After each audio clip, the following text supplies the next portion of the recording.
యుద్ధంలో బాగా అలసిపోయి మనసులో ఆందోళనతో ఉన్న శ్రీరాముడు రావణుణ్ణి ఎదురుగా చూసి యుద్ధానికి సిద్ధంగా నిలిచాడు.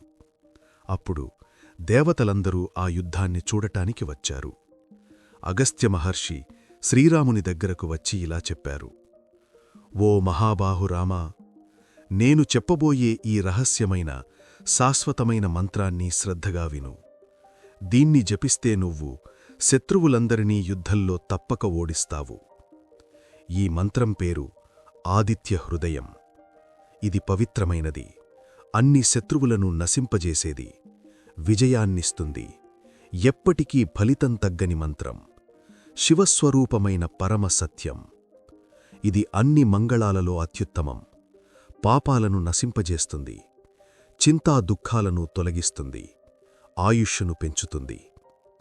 కిరణాలతో ప్రకాశించే ఉదయిస్తున్న సూర్యుణ్ణి, దేవతలు మరియు అసురులు నమస్కరించే సూర్యుణ్ణి, భాస్కరుణ్ణి, లోకాధిపతిని పూజించు. సూర్యుడు అన్ని దేవతల స్వరూపమే, తేజస్సుతో నిండి ఉన్నవాడు.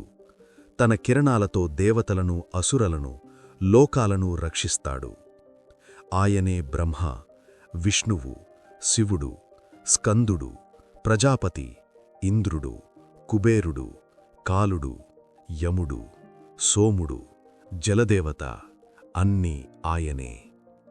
పితృదేవతలు, వసువులు, సాధ్యలు, అశ్వినీదేవతలు, మరుతులు, మనువు, వాయువు, అగ్ని, జీవప్రాణం, ఋతువుల కర్త, ఈ అన్నీ సూర్యుడే. ఆయనే ఆదిత్యుడు, సవిత, సూర్యుడు, పుష, భాను, దివాకరుడు, 1000 కిరణాలతో ప్రకాశించేవాడు, 7 గుర్రాల రథంపై ప్రయాణించేవాడు, చీకటిని నశింపజేసేవాడు, చలిని తొలగించేవాడు, అగ్నిస్వరూపుడు, అదితి కుమారుడు. ఆకాశానికి అధిపతి, చీకటిని చీల్చేవాడు, వేదాలన్నింటికీ తెలిసినవాడు, వర్షాన్ని కురిపించేవాడు, అన్ని జీవుల్ని తాపంతో పరీక్షించేవాడు, ఎర్రని తేజస్సుతో ప్రకాశించేవాడు.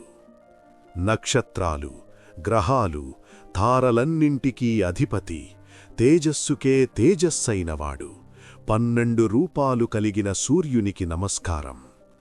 తూర్పు, పడమర, పర్వతాలు, రోజుకి అధిపతి అయిన సూర్యుడికి నమస్కారం.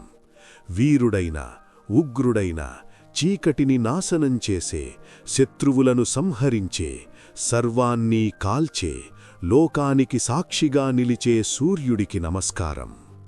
సూర్యుడు సృష్టి చేస్తాడు, రక్షిస్తాడు, నశింపచేస్తాడు.